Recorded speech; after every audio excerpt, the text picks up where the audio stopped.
And I think, we kind of saw that when we played New England in 2007 when they were going for the undefeated, season. All the pressure is on them. We were the underdog by the points. We were it was just, hey, let's just go play our game. And I think that's probably the message to the Eagles. We've been good all season, especially, they got off to a little slow start, but after that, I mean, they've played great football all year long, and let's just go play our game. It's my quarterback, Eli Manning. All right, this morning on Unsportsmanlike, but pretty soon it's going to be Shedeur Sanders, saying all the pressure is on the Chiefs. Hey, look alive, friend. I'm here with you. You good? I got to make my notes.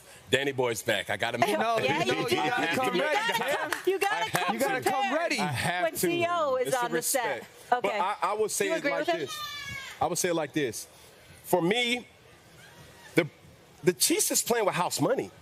Think about it. If they lose, nobody has ever done it, so it's okay, right?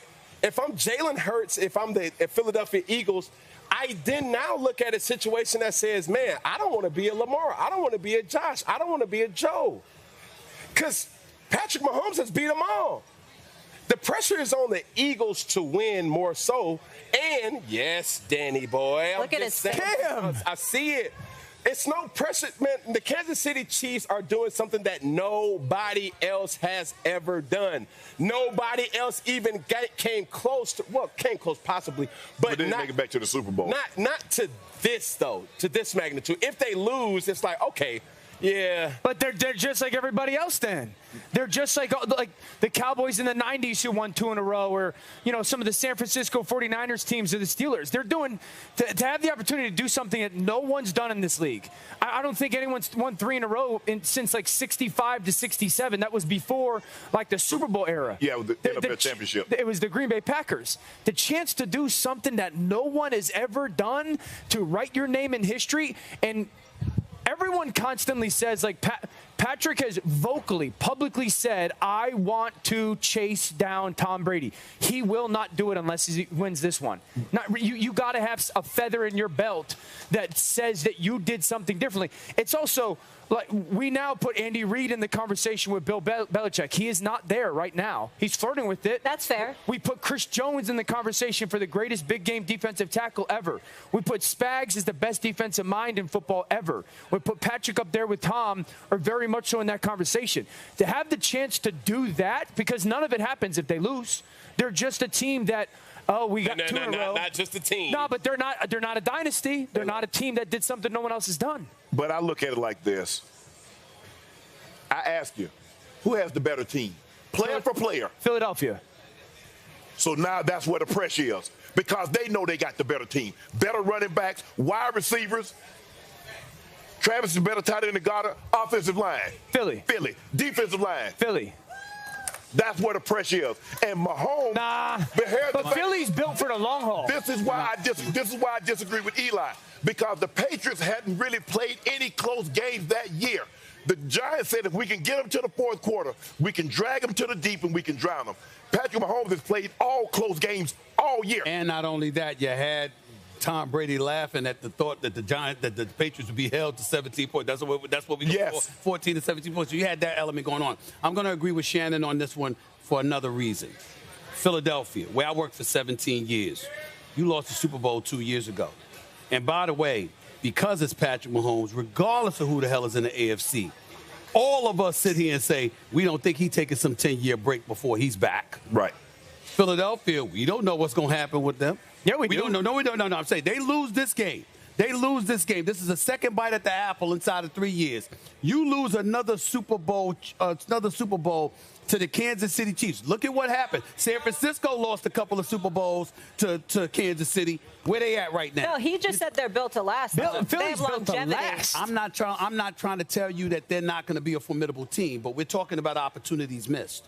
Patrick Mahomes has already got 3 Super Bowl championships. You're looking at the Philadelphia Eagles and you're saying, listen, you got one with Nick Foles years ago, but you lost to this team a couple of years ago. You lose to them again? Again? That's pressure. Yo, I'm sorry. That's pressure. I'm shocked that you guys don't see it this way. Kansas City is, I'm not going to tell you that Philadelphia is playing with house money. That's what I'm going to say. They're not playing with house money. I mean, it's written all over just how this game kind of rolls out. And to your point, then I would say like this. You have to pick your poison. Which poison of pressure that you want? Team pressure, it's on Kansas City. Personal pressure, it's on Philadelphia because now it hits your ego. Like now you're going to put me in the same bucket, like I said, with I beat Josh. Okay, now I'm in the Josh and Jalen category. Now, I beat Lamar. I don't want to be compared to Lamar in regards to how I play against Patrick Mahomes. So it's like pick your poison how you want to do it. As a team, cool. But personally, it's still that type of shot. I'm with you guys on this. The reason why I say Philadelphia is built to last is the last 4 drafts for Howie Roseman, all first 3-round picks, he's hit on all of them, 12. So they're cheap as a football team. All those guys are going to be back next year, outside of like maybe Milton Williams. Their most expensive player next year is Jalen Hurts at $21 million. That's the cheapest, most expensive player in the NFC. And there's a lot of people who believe they are very much so going to be in the running for the Myles Garrett trade. So you're talking about a team that's built to last. Kansas City's whole receiving crew is gone next year, free agents. And they got a chance to be in history. But then you're also you've been on the air with us. See, this is why you drive Shannon crazy. You've been on the air with us over the last few months. And you specifically stated, yo, man, we don't know what's going to happen to Sirianni. We don't know whether A.J. Brown's going to want to be there after this year. There's question marks. Even with everything that you're saying about the Philadelphia Eagles, there have been question marks. You can't look at them as playing with house money.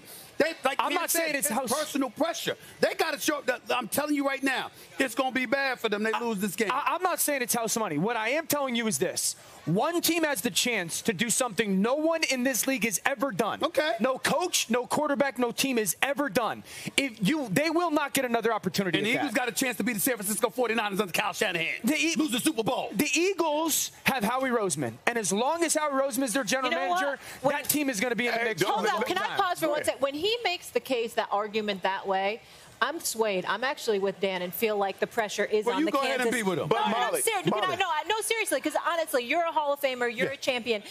But when he puts it that way, it is something that has never been done, Shannon. Yes. And that opportunity probably will not arise again. Versus the Eagles, it's just winning a Super Bowl. But look, they got Saquon, who had a historic. He has a chance to have more postseason rush yards than even Terrell Davis had that great season. But that history, as much as I love Saquon Barkley, right, that history does not compare to what the Chiefs could do in terms of the three-peat. Yes, but I'm saying, when you look at it, the Eagles have the better team. Shannon, let me ask you this. In your opinion, yes, Kansas City wins. Yes. Best dynasty in the history of the NFL? It's the New England. Exactly. Yes. Exactly. So then how are you? Because we got to take it to the Super Bowl era. We can't, because the Packers, they won 2 championships and then they won 2 Super Bowls. Hold on. How can you automatically say that the Kansas City Chiefs have the better dynasty when you look at, and I know there was a decade off, New England's longevity though. Right, but because we don't have Kansas City over the course of the 20-year period that Tom Brady was in New England. We'll figure it out with Patrick. We'll figure it out. But you can't crown that yet. You have to let that play out. How does doing something that team, that dynasty